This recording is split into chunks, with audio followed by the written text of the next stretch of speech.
Welcome to class today. I'd like to start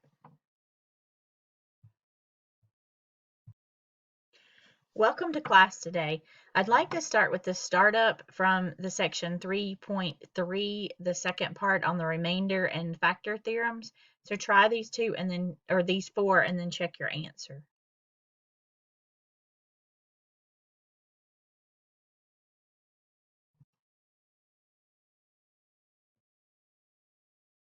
So on the first one, to show that P of 2 equals 0, you would do your synthetic division on this one. And so put your coefficients in there. Your 2 is going to go in the box here. So when you go through and this equals 0, then you have shown what you were asked to show, which is that P of 2 equals 0. So the remainder is 0 and P of 2 is 0. So if we're completing this statement, x equals 2 is a 0 of the polynomial. X minus 2 is a factor of the polynomial. And then if you're asked to find the remaining zeros, we want to go back here.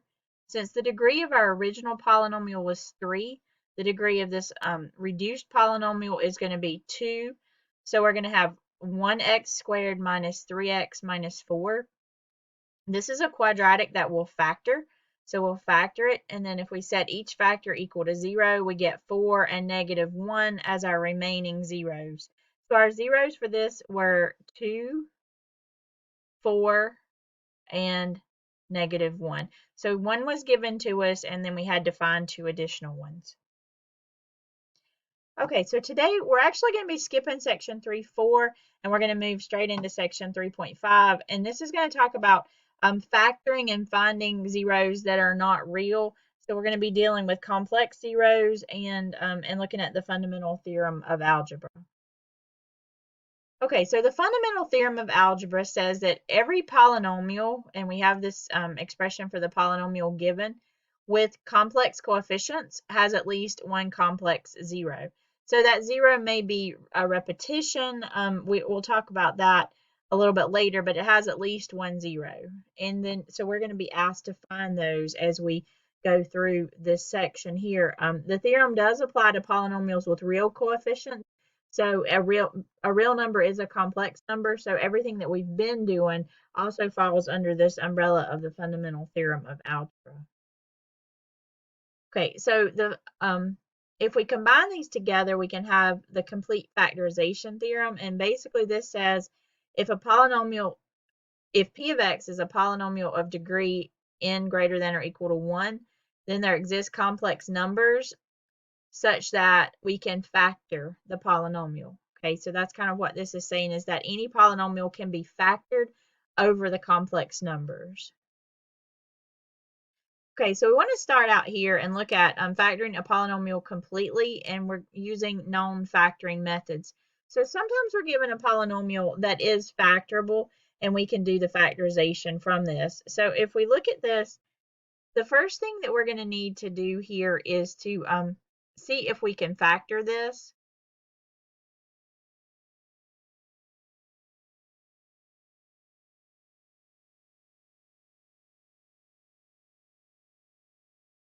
Okay, so if we're factoring a polynomial with 4 terms, really our only option here is to try grouping.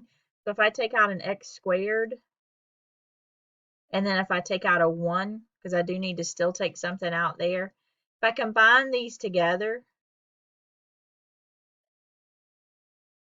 I'm going to take my GCF out of each of these. So I'm going to have x minus 3 and x squared plus 1. Okay, so if I were asked to factor this over the real numbers, then this would be my complete factorization.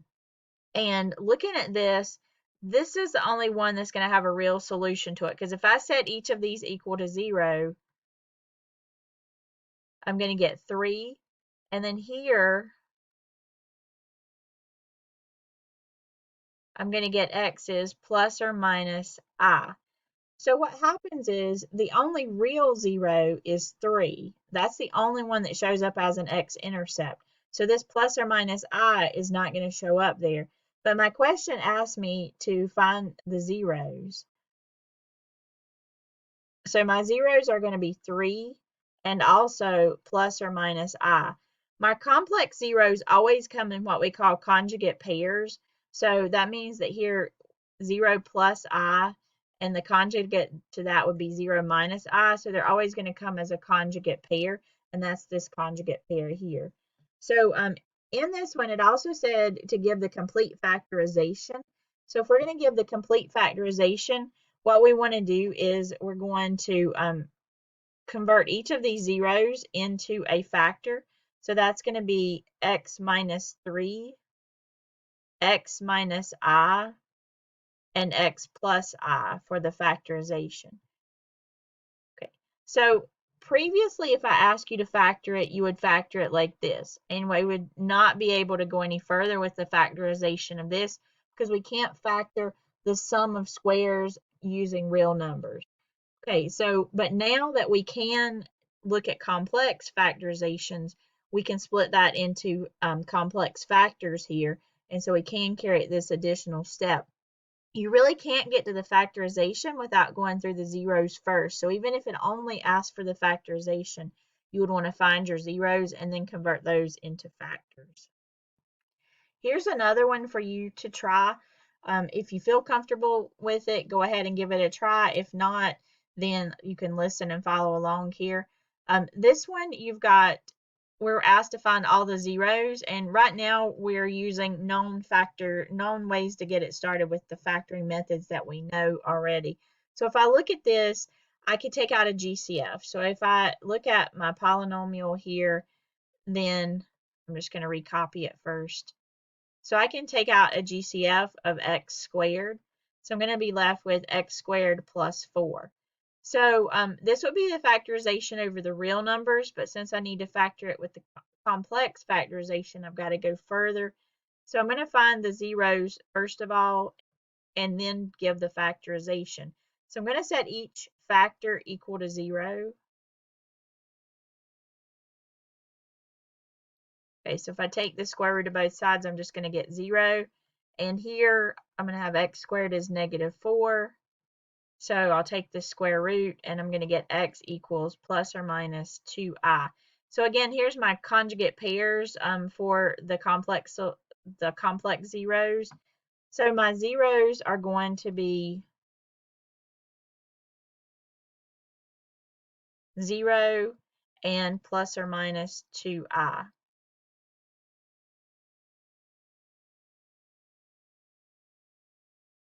One thing I want to mention is this particular factor of x had a square on it. So that means this has a multiplicity of a multiplicity of 2. So this one counts twice. So essentially it's going to be 0, 0, 2i, and negative 2i because it does have that additional multiplicity there. So whatever the power is, or whatever the degree is of our polynomial, that's going to represent the number of zeros that you're going to need to find. Some may count more than once just because of their multiplicity. Okay, so for the factorization, we want to take and turn each zero into a factor. Okay, so we've got x minus 0, x minus 0, x minus 2i, and x plus 2i. So on this one, we know that that would just be x times x, or x squared. So we could simplify it to this point, and that would be my factorization. Okay, so what I've done here on this slide is kind of outline some steps because sometimes we don't get lucky and our polynomial doesn't factor to help us get started with this process. So if you have a polynomial that does not factor to begin with, using these known factoring methods like difference of squares, grouping, and so GCF and so forth, then this is how you're going to approach the problem. The first step, you're going to graph the equation and determine all real zeros. Those are going to show up on your graph as x-intercept. Then we want to use those real zeros and synthetic division to reduce our equation to a quadratic if possible. Once we have it to a quadratic, we have lots of methods at our disposal. We can solve the quadratic by factoring or by using the quadratic formula. Then finally, we want to list all the zeros that we found, whether it was from the graph or from solving the quadratic. And then finally, we want to convert those zeros into factors.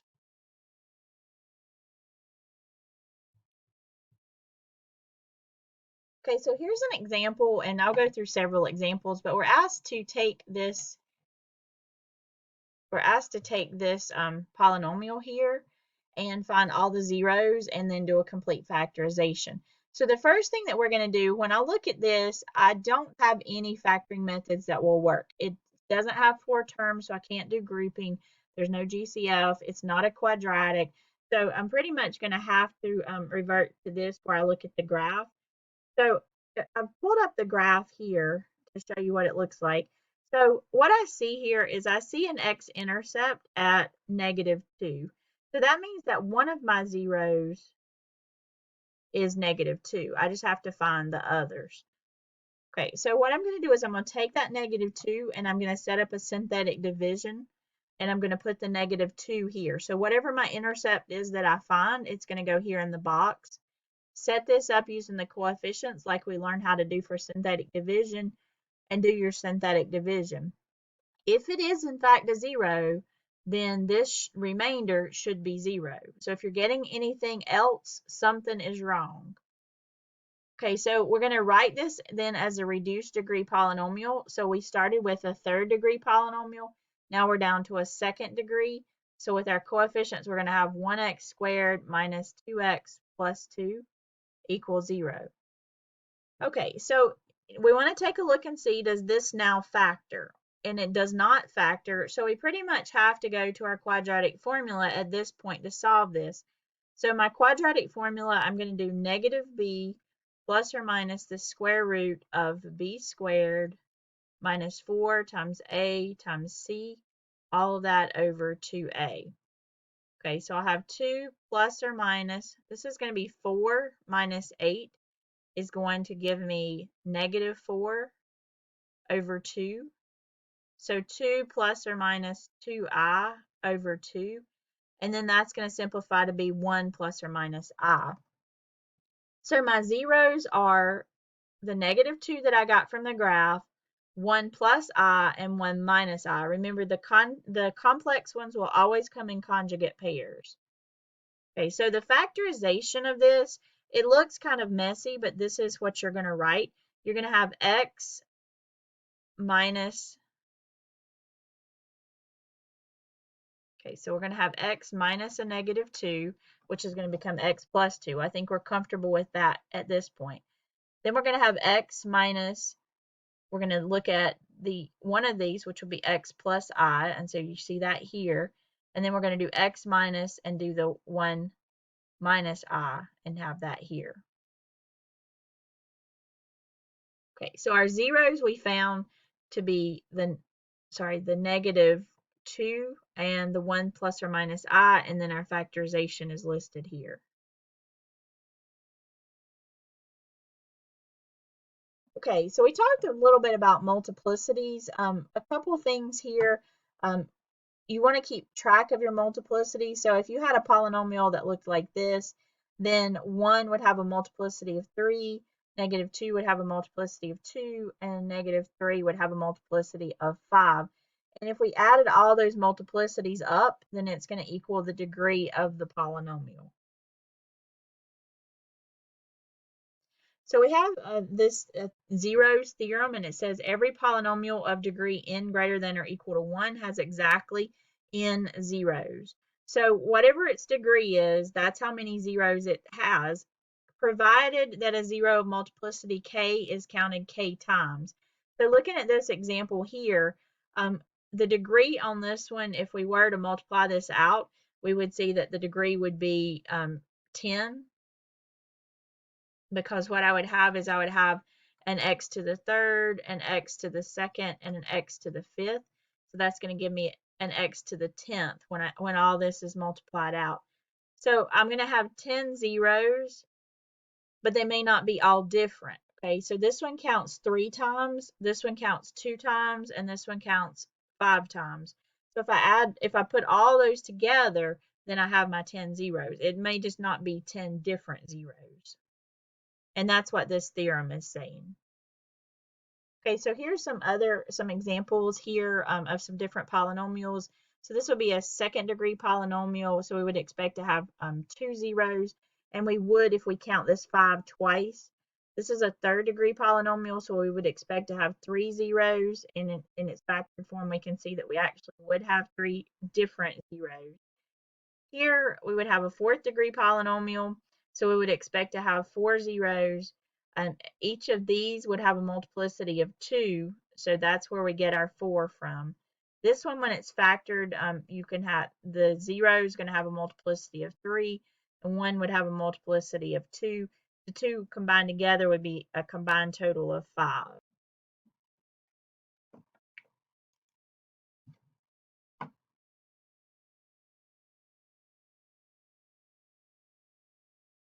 Okay, on some of the problems, you'll be asked to find a polynomial with certain zeros. So sometimes you'll have an additional piece of information that's given that has it passing through a specific point. Other times you won't have to worry about that. So this one is a degree of 4 that we're trying to find. We're given these zeros here.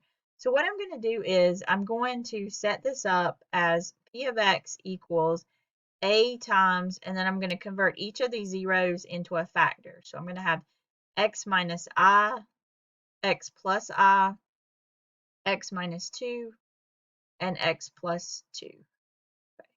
The reason I'm putting the a here is because each of the factors will cause me to have the appropriate x-intercept, but they're not going to guarantee that it passes through this point.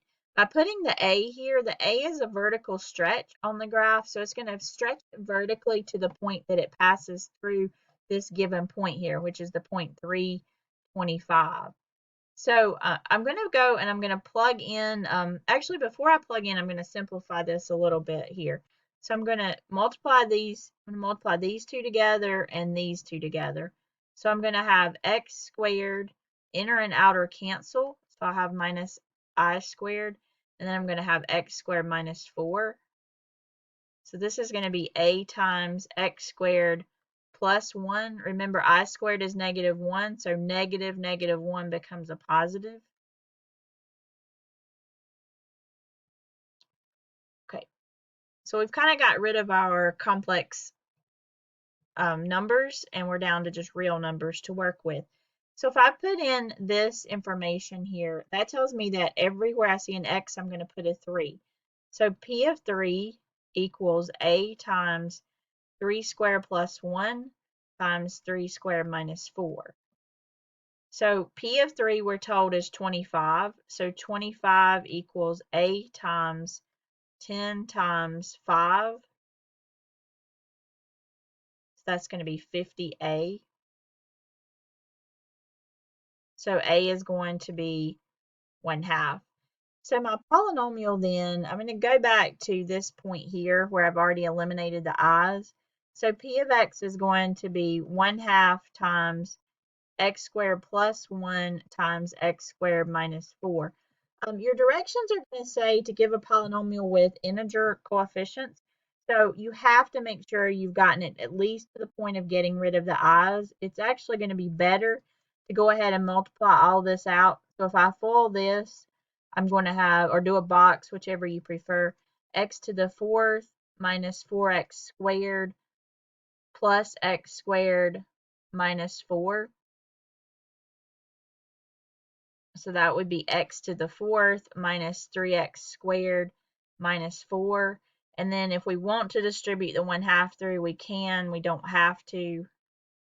That would be 1/2 x to the 4th minus 3/2 x squared minus 2.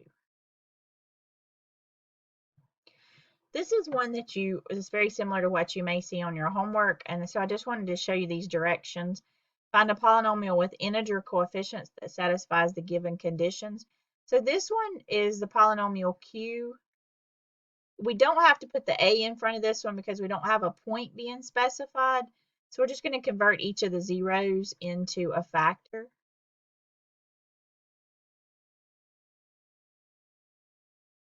Okay, you do need to go a little further than this. We have to at least get rid of the i's. So in doing that, the easiest thing is going to be to multiply your conjugate pair factors together. So I'm going to leave the x minus 5 out here. Here I'm going to have x squared. The inner and the outer will always cancel when you multiply these conjugate pairs. We'll have 9i squared. So this will be x squared plus 9 because I squared is equal to -1. So when you simplify that, you get positive 9. And so now we can either do the box or full here. So if I multiply everything by x, it'll be x to the third plus 9x. If I multiply everything by -5, it'll be -5x squared minus 45. And so I do like to always put it in descending order. And so this would be my polynomial that has integer coefficients satisfying these conditions here. Okay, here's another one to try. I would suggest going ahead and trying it on your own. If you're not comfortable with it, then listen to what I'm going to do here. This one we need a polynomial of degree 4 with the zeros of -2 and 0, where -2 is a zero of multiplicity 3. So basically -2 occurs 3 times. So it's -2, -2, -2, and 0 that make up the 4 zeros of this polynomial. So we're going to have x plus 2, and we're going to have that 3 times. So I'm just going to do to the third power. And then x minus 0. So I can simplify this, and I'll have x. I'm going to bring this x out in front times x plus 2 to the third. And I'm not going to make you multiply something out that's to the third power like that. That gets fairly complicated and time consuming. Okay, we've talked about that polynomials with integer coefficients. We want to find a polynomial with integer coefficients that satisfies the condition that p has degree 2 and it has zeros here of these two that are conjugate pairs. So when we look at this, we do not have to deal with the a when we set this up because it doesn't have to pass through a specific point. So I'm just going to take each zero and convert it into a factor. I'm going to do that by doing x minus the 0. And then I'm going to do the same thing here, x minus the 0. I will say on this problem, be really careful with your signs. Okay, I'm going to just kind of clean up these signs here. So I'm going to have x minus 1 minus I. Here I'm going to have x minus 1 plus I. Now I need to multiply these two together. You could do the box method, or you can just simply distribute, and that's what I'm going to do. So I'm going to distribute everything in the first parenthesis to everything in the second. X times x will give me x squared. X times -1 will be -x. X times I will be xi. Multiply everything by -1 will be -x, +1, and -I. Multiply everything by -I will be -xi. -I times -1 will be +I. And then -I times +I will be -I squared. We should get rid of all of our i's at this step in one way or the other. So they're either going to cancel like these and these, or we're going to be able to make a substitution like this one. So we're going to have x squared minus x. Actually, these two can combine together, so we're going to have minus 2x. And then we have plus 1. In the place of I squared, if we remember I squared is -1, so this is going to be negative times a negative will be a +1. So we're going to have x squared minus 2x plus 1 as our answer. Actually, this would be plus 2. Okay, here's one where we're asked to find all 4 zeros. So this is a 4th degree polynomial, so we're going to have 4 zeros to find. So we can't factor it. We don't have any known factoring methods. So we're going to have to first look at the graph and figure out how many real zeros we have. So looking at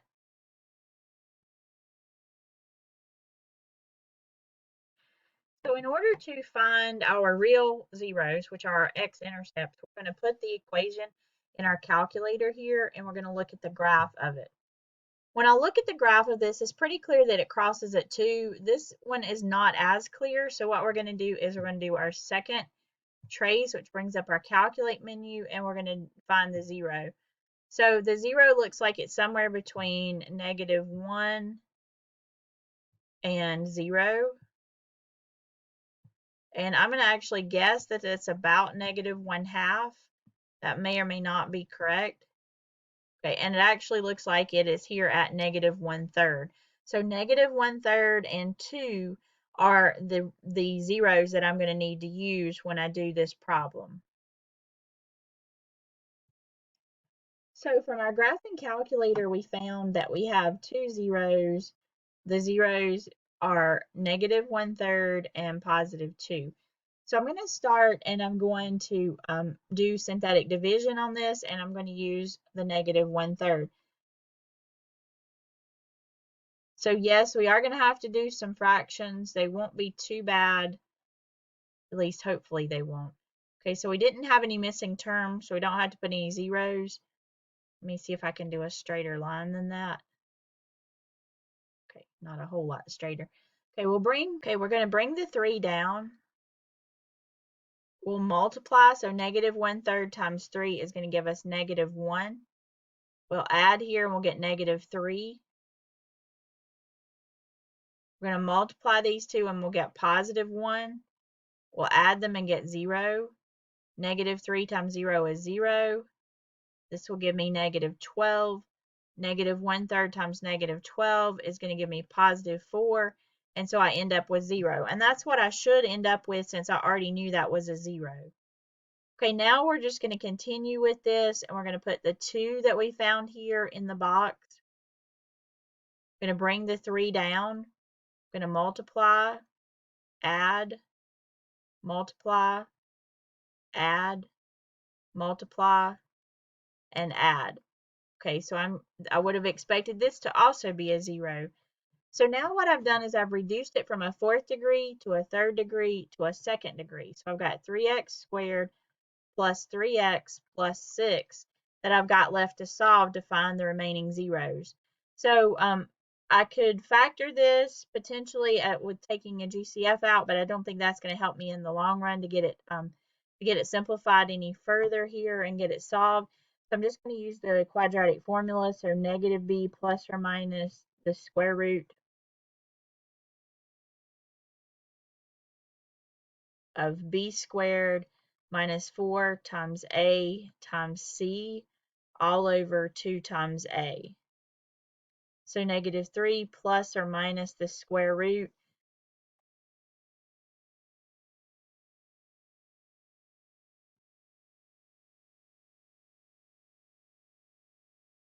-63 over 6. So this is going to be -3 plus or minus. I can take 63 is 9 times 7. So that lets me take this 3 out. So I'm going to have a 3i on the square root of 7 over 6. If I want to, I can reduce this a little bit. 3 goes into 3 one time. 3 goes into 3i one time. And 3 goes into 6 two times. So it's going to simplify to be this. So my zeros are -1/3, 2, and then -1 plus or minus I on the square root of 7 over 2. One thing, be careful when you're entering these in WebAssign. So typically WebAssign is going to ask for them to be split up and also in A plus BI form. So you might need to do -1/2 plus I on the square root of 7 over 2, and then -1/2 minus I on the square root of 7 over 2. You may need to split it up like that for WebAssign to take it. Here's one I'd like for you to try going through the process and identify your zeros from the graph and then reduce it down to a quadratic. Okay, when you look at the graph for this one, what you see is you see a cubic graph that's going to be crossing here. at -2, so it looks something like that. So -2 is the zero that we've located so far, the real zero. So we're going to put -2 in the box and reduce this. Okay, so we'll do our synthetic division.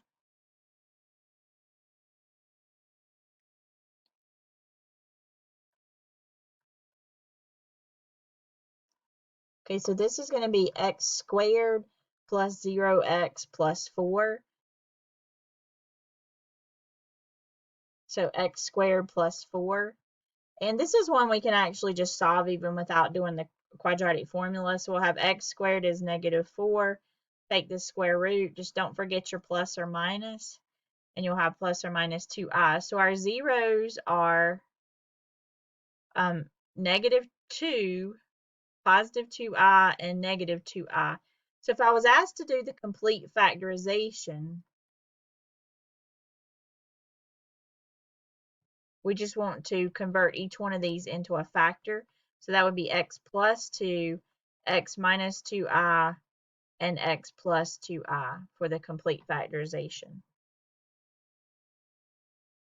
Okay, the conjugate zeros theorem just basically says that what we've already been noticing, that anytime you have a zero, it comes as a conjugate pair. So that's what our theorem says. If the polynomial p has real coefficients, and if the complex number z is a zero of p, then its complex conjugate z with the bar over it is also a zero of p. So sometimes on your homework, you may see that WebAssign is only giving you one of the pair, and you need to find the other pair, because here it's a degree of 3. So obviously we need 3 zeros. We're only given 2. So we need to have the other one that's its pair, its conjugate pair to work with. So the conjugate pair for this is 3 plus I. So by that theorem, we know that not only is this a zero, but this is also a zero as well. Okay, so to write our polynomial here, we don't have a point that it has to pass through, so I'm just going to convert each of these into a factor.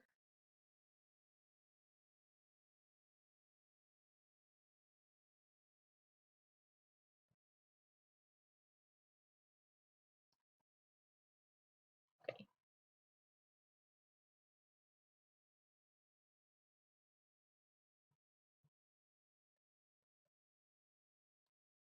All right, I'm going to clean this up by distributing the negative through.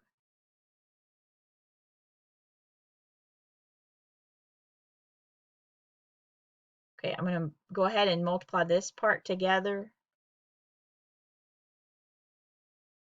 So I'm going to distribute everything in the first to everything in the second.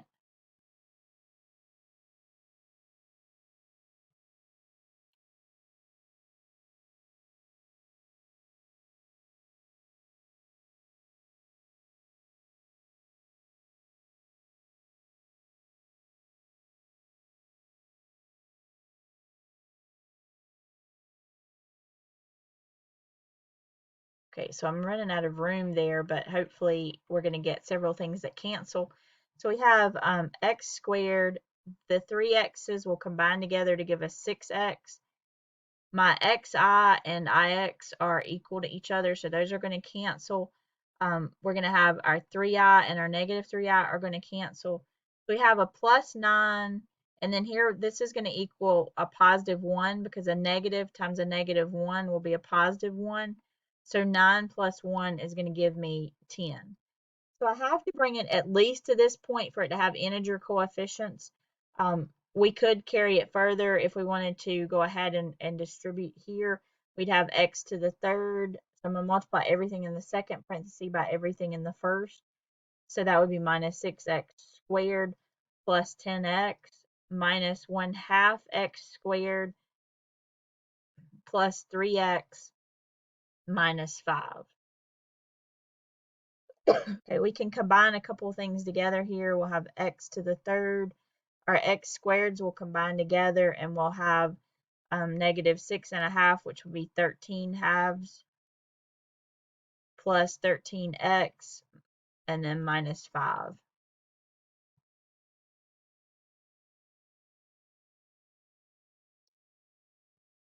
Okay, we have one last one here to practice with. This one is a polynomial of degree 3, and we have two zeros that are given to us. So we need to make note that this one is going to have its conjugate pair. So this is equivalent to 0 plus I, so its conjugate pair is going to be 0 minus I. So I've got 2I and negative I as my zeros.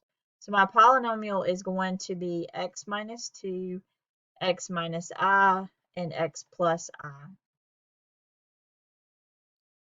Okay, so we want to multiply these two together, so we'll have x squared. Inner and outer will cancel. So this is going to be x squared plus 1, because I squared is negative 1. And then we're going to just FOIL this.